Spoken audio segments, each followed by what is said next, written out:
Senhor, meus irmãos, meu nome é Ismael, do canal Retornando às Escrituras, e hoje nós vamos dar continuidade ao estudo do livro de Isaías, amém, irmãos? Nós vamos ver a aula de número 5, o capítulo número 4 do livro de Isaías, amém, irmãos? Então, os irmãos, desde já aí se preparem para nós podermos estudar junto a palavra do Senhor, amém, irmãos? Glória a Deus, né? Então, irmãos, lá em Isaías 2, quando nós estudamos, né, o destaque ali foi a vinda das nações gentias para a cidade de Jerusalém.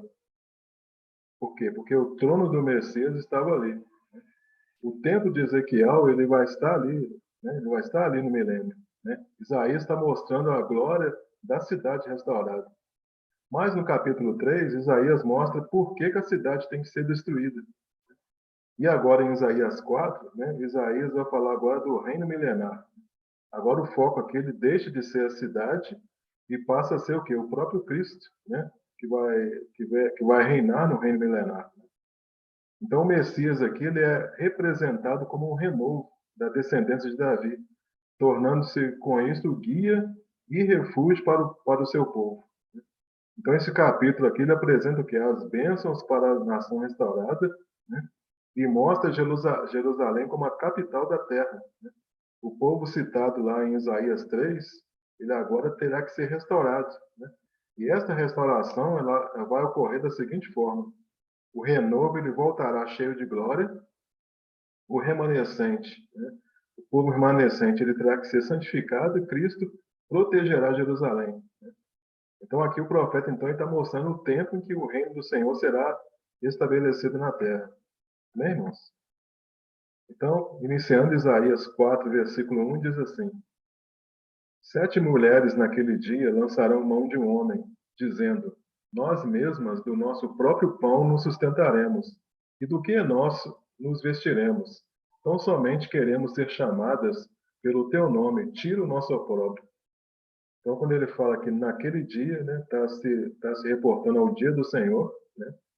Então, Isaías aqui ele apresenta aqui o efeito e a consequência desse grande dia, né? Então, as mulheres orgulhosas, né? Lembra das mulheres orgulhosas que nós falamos nos capítulos anteriores, né? Então, aquelas mulheres orgulhosas, agora elas vão ficar numa situação tal que elas vão implorar um homem que lhes dê filhos, né? Elas vão pedir para usar o nome de um homem, ou seja, para que ela seja senhor dela, para que o homem seja senhor dela, tirando assim o opróbrio delas, né? Por quê? Porque a maioria dos homens morrerão à espada. E esse opróbrio aqui é o fato delas não poderem ter filhos, né? Que naquela época era uma calamidade, né? Por outro lado, os poucos homens que foram deixados pelo Império Babilônico, eles não tinham condição de sustentar as mulheres. Foi nessa ocasião também que as mulheres chegaram a comer os próprios filhos para sobreviver, né? Lá em Jeremias 19, versículo 9, diz assim, ó: Fá-los-eis comer as carnes de seus filhos e a carne de suas filhas, e cada um comerá a carne de seu próximo, no cerco e na angústia em que os apertarão, os seus inimigos e os que buscam tirar-lhe a vida. Então, irmãos, esse tempo aqui também, ele está apontando também para a grande tribulação, né? Onde as mulheres também vão se dispor a sustentar a si mesmas, mas elas vão implorar aos homens que lhe deem filhos, né? Por quê? Porque na grande tribulação haverá muita guerra, né? E além disso, as trombetas de Deus, elas estarão sendo derramadas, fazendo com que haja muita morte, principalmente dos homens, né? Muitos homens vão morrer porque vai haver muita guerra, né? Haverá nações que não irão aceitar a marca da besta, mas haverá nações que vão aceitar, né, a marca da besta. Então, por causa dessa situação, vai haver muita guerra, né? E nós podemos também tirar desse versículo uma parte espiritual também, né? Por quê? Porque 7 mulheres, né, ela aponta o quê? Para 7 igrejas, né? Que vão estar disputando um homem que é Cristo, né? E se disputar aqui não no sentido pejorativo, mas no sentido de estar ali todas elas, né, na presença do Senhor, né? Estar ali junto, adorando ao Senhor, né, buscando do Senhor, recebendo do Senhor. Nesse sentido que essas 7 mulheres, né, estarão naquele dia lançando mão de um homem que é Cristo, né? versículo 2. Naquele dia, o renovo do Senhor será de beleza e de glória, e o fruto da terra, o orgulho e adorno para os de Israel que forem salvos. Então, naquele dia, né, aqui agora, naquele dia, está apontando para o reino milenar de Cristo. Essa é a glória que Isaías quer falar, né? Ou seja, a beleza e a glória do renovo. Então, o renovo do Senhor, irmãos, é o nome dado por Cristo aqui nos profetas. Agora, não só mencionada por Isaías, mas também por Jeremias, por Ezequiel, por Zacarias. Esse nome renovo, ele aponta para Cristo, né? Para Cristo como Messias. Está falando do rei da descendência de Davi. Em outras traduções, o renovo ele é chamado também de rebento de Yahvé.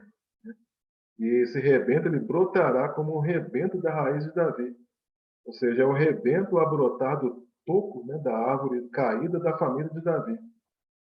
Então, irmãos, aqui em Isaías ele é chamado o quê? De o renovo de Jeová. Mas nós vamos ver que no Evangelho de João, né, João apresenta a Cristo como o renovo de Jeová. Então é interessante a gente fazer essas comparações, né? No Evangelho de João ele apresenta a Cristo como o renovo de Jeová, já que Isaías apresenta a Cristo como o renovo, né? Como renovo de Cristo, né? Como Messias, né? Como renovo de Cristo. Né?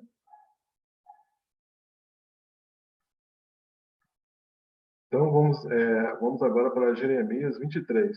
Né? Lá em Jeremias 23, ele é chamado de o renovo justo. Né? Então vamos ver o que diz Jeremias 23, versículo 5. Eis que vem dias, diz o Senhor, em que levantarei a Davi um renovo justo, e rei reinará e agirá sabiamente, e executará o juízo e a justiça na terra.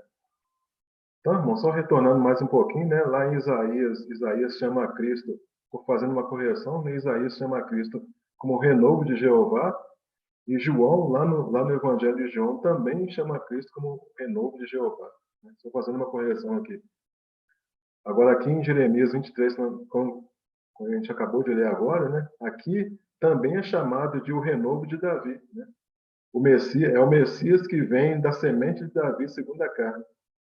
Agora, já no Evangelho de Mateus, Mateus também apresenta a Cristo como o renovo de Davi.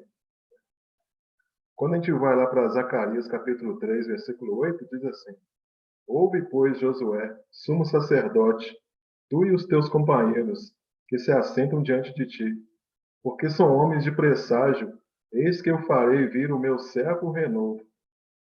Ou seja, aqui está falando do servo de Jeová, o renovo. Né? Então, o Messias que será obediente até a morte.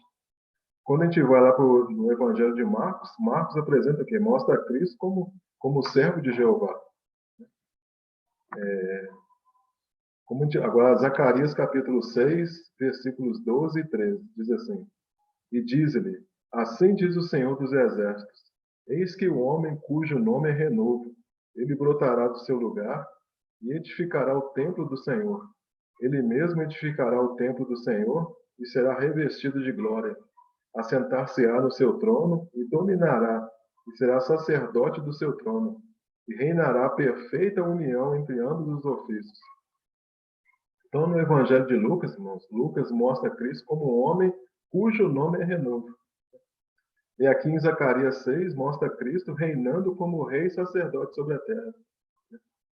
Então, irmãos, então a gente leu Isaías capítulo 4, versículo 2, né, que diz assim: Naquele dia o renovo do Senhor será de beleza e de glória, e o fruto da terra, o orgulho e adorno para os de Israel que foram salvos. Então, quando Isaías diz o renovo será beleza e glória, é porque Cristo se esvaziou, né, mas depois ele será o quê? Coroado de glória. Agora, quando ele diz o renovo é o fruto da terra, ou seja, é a terra dando os frutos mediante a obra de Cristo. Ou seja, está falando enquanto Cristo estava aqui na terra, né? Porque no reino milenar, né, o Cristo vai aqui, reinar aqui na terra. Aí o Salmo 45, versículo 2 diz assim: Tu és o mais formoso dos filhos dos homens.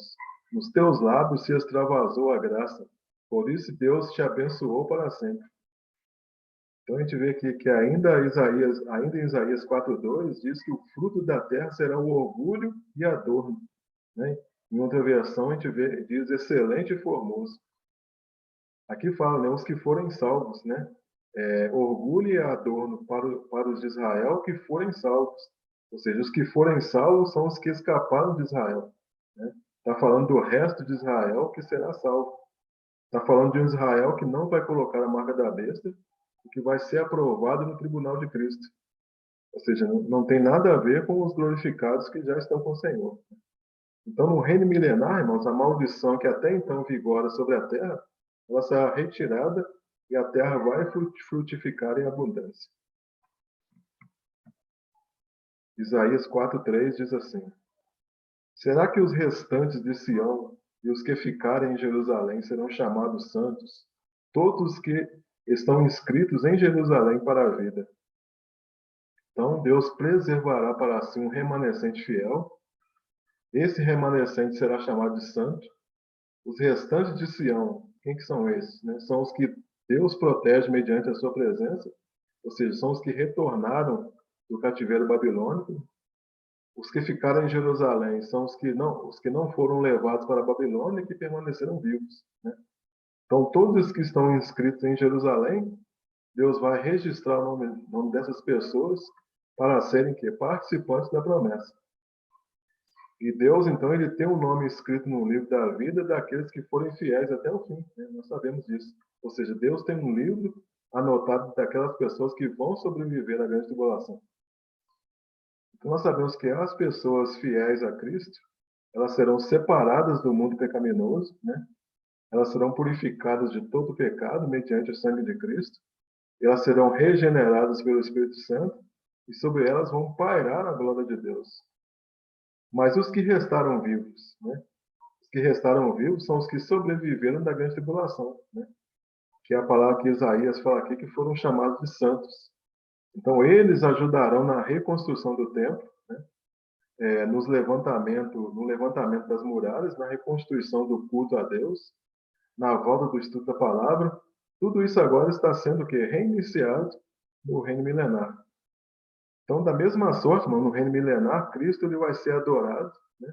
A palavra de Deus ela será ensinada, a terra ela terá que ser purificada, e a partir do reino milenar, tudo está reiniciando, né? Através de Cristo, né? Tudo está sendo reiniciado em Cristo, né? Que Cristo agora que estará aqui na terra, né? Cristo estará aqui na terra, não na condição de um cordeiro, né? Que leva o pecado do homem, mas Cristo estará aqui na condição de rei. Isaías 4:4. Quando o Senhor lavar a imundícia das filhas de Sião e limpar a Jerusalém da culpa do sangue e do meio dela, com o espírito de justiça e com o espírito purificador. Então, para o que está escrito no versículo anterior se cumpra, né? O que vai ser necessário? Será necessário uma intervenção de Deus, que Isaías chama aqui da lavagem da imundícia das filhas de Sião. Então, o Senhor então, ele vai limpar as imundícias da filha de Sião. São aquelas que aparecem lá no capítulo 3, né, do versículo 16 a 24, que nós já estudamos, né? Quais são as imundícias delas? Né? Nós estudamos lá a soberba, né, a arrogância, a lascívia, as vestes vulgares. Lembra que nós comentamos isso lá, né, no capítulo 3? Então, Deus ele vai também limpar o sangue de Jerusalém, né, que são os crimes de sangue cometidos antes da invasão dos babilônicos. Esse espírito purificador ele vai consumir os infiéis, mas vai purificar os fiéis. Por quê? Porque a cidade santa, onde Cristo vai reinar, ela tem que ser purificada. Como que Deus vai, então, fazer essa purificação? Né? O versículo diz aqui, ó, por meio do Espírito de justiça e do Espírito purificador. Ou seja, está falando aqui do Espírito Santo. Né? Quando a gente vai lá para o hebraico, irmãos, o Espírito, a palavra Espírito é rua, né? E em grego é pneuma, né? Ou seja, significa sopro. Né? Essas palavras significam sopro ou Espírito. Ou seja, esse vento, né, ele simboliza o julgamento de Deus, mostrando que somente através de um ato soberano de Deus, um ato soberano do Senhor, né, poderia purificar um estado tão grande de corrupção como estava o Estado de Israel, né? Um exemplo de crime de sangue que eles praticavam era o sacrifício de crianças a Moloque, né? Crimes esses que as mulheres também participavam. Além disso, as mulheres matavam e comiam seus próprios filhos, né? Por isso que foi preciso haver um sopro, né, violento de Deus para poder o quê? Expurgar tudo isso de Jerusalém. Então essas coisas, né, esses crimes de sangue, eles aconteciam no reinado de Acais, no reinado de Manassés também, né? E esses reis, então, eles queimaram seus próprios filhos a Moloque, né? Então era nesse contexto que Isaías estava dizendo que Deus iria limpar Jerusalém da culpa do sangue. Versículo 5. Criará o Senhor sobre todo o monte de Sião e sobre todas as suas assembleias uma nuvem de dia e fumaça e resplendor de fogo chamejante de noite. Porque sobre toda a glória se estenderá um dossel e um pavilhão. Criará o Senhor. Essa palavra criar aqui é a palavra bará no hebraico, né? É o mesmo verbo que está lá em Gênesis 1, versículo 1, né? No princípio criou Deus, né? Ou seja, é o Deus. Essa palavra, então, criará, né? Quando o versículo fala assim, criará o Senhor, né? O sujeito desse verbo só pode ser o próprio Deus, né? Essa nuvem, essa fumaça, ela será durante o dia, né? Que é símbolo da presença protetora de Deus para os eleitos. Então, da mesma forma como ocorreu lá no Mar Vermelho, no tabernáculo, no deserto, né? Essa proteção ela não significa a repetição do fenômeno ocorrido lá no deserto. Né? Por quê? Porque será em Sião, né? A manifestação da glória de Deus, a manifestação da Shekinah de Deus, né? No templo que vai ser edificado lá no reino milenar. Então, essa proteção de Deus, ela está sobre o Monte Sião, ou seja, sobre o Monte Sião já restaurado e já santificado. Já o resplendor de fogo ele será durante a noite, sobre todas as suas assembleias, né, como diz aqui o versículo, ou seja, sobre toda a habitação do Monte Sião. A glória do Senhor ela se estenderá como um dossel e um pavilhão, né? Ou seja, são termos sinônimos. Né? A palavra hebraica para dossel significa uma cabana, significa um aposento de noivo, algo divino, algo que fala de amor, de proteção. Então, esse dossel, irmãos, ele era estendido sobre o casal após o casamento. Então, Deus está preparando para nós a festa dos tabernáculos, né? Nós sabemos disso. A festa dos tabernáculos que ocorrerá no reino milenar, onde sobre toda Jerusalém Cristo vai estender um dossel, né?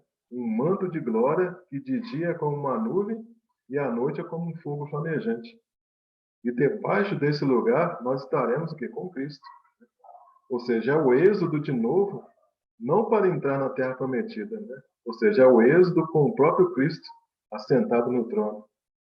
E é nesse contexto, irmãos, que ocorre que as bodas do Cordeiro, né? Tudo isso simboliza que é a presença de Deus em Jerusalém restaurada.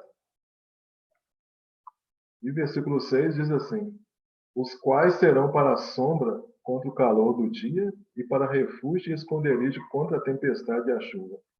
Os quais, né? Os quais o quê? Está se referindo à nuvem e o resplendor de fogo, né? Dito lá no versículo anterior. Ou seja, aqui, irmãos, não está falando da proteção na grande tribulação. Está falando disso, né? O Senhor vai proteger o povo no reino milenar. Né? O Senhor trará proteção eterna para o seu povo. O próprio Deus, ele será o esconderijo do povo. Lá no Salmos 32, 7 diz assim: tu és o meu esconderijo, tu me preservas da tribulação e me cercas de alegres cantos de livramento. Então, quando Isaías 6 fala aqui, haverá um tabernáculo para a sombra contra o calor do dia, e para o refúgio e esconderijo contra a tempestade e contra a chuva, né? Está falando o quê? Diz que haverá o quê? Um tabernáculo para a sombra, né? Ou seja, a própria presença de Deus, né? Apontando aqui para a festa dos tabernáculos lá no reino milenar. Então, irmãos, nós sabemos que no reino milenar tem calor, tem dia, tem noite, tem chuva. Cristo, quando esteve aqui em carne, ele trouxe uma proteção parcial. Mas Cristo trará segurança plena quando Cristo vier em glória, né? Estiver ali no reino, reinando no reino milenar. Então, concluindo então esse capítulo, irmãos, o renovo, né? O renovo, o Messias, ele vai limpar e purificar Israel de toda a imundícia moral e vai proteger Israel com uma nuvem de glória. Amém, irmãos? Louvado seja o nome do Senhor. Então, é um capítulo pequeno, né? Capítulo 4. Espero que os irmãos tenham compreendido aqui, né, as explicações. Caso os irmãos não tenham compreendido, né, vocês podem deixar aí suas dúvidas nos comentários, nós vamos estar esclarecendo vocês, né, naquilo que for possível. Né? E se você gostou desse vídeo, deixa aí seu like, seu joinha. Se você ainda não é inscrito no canal, peço que você se inscreva no canal, irmãos, né? Nos ajude aí se inscrevendo no canal. Né? Obrigado você que assistiu o vídeo até o final, né? E aguarde aí por mais estudos, pela continuação, né, do estudo do livro de Isaías. Amém, irmãos? Louvado seja o nome do Senhor. Então fiquem todos aí na graça e na paz do nosso Senhor Jesus Cristo. Amém, irmãos? Glória a Deus.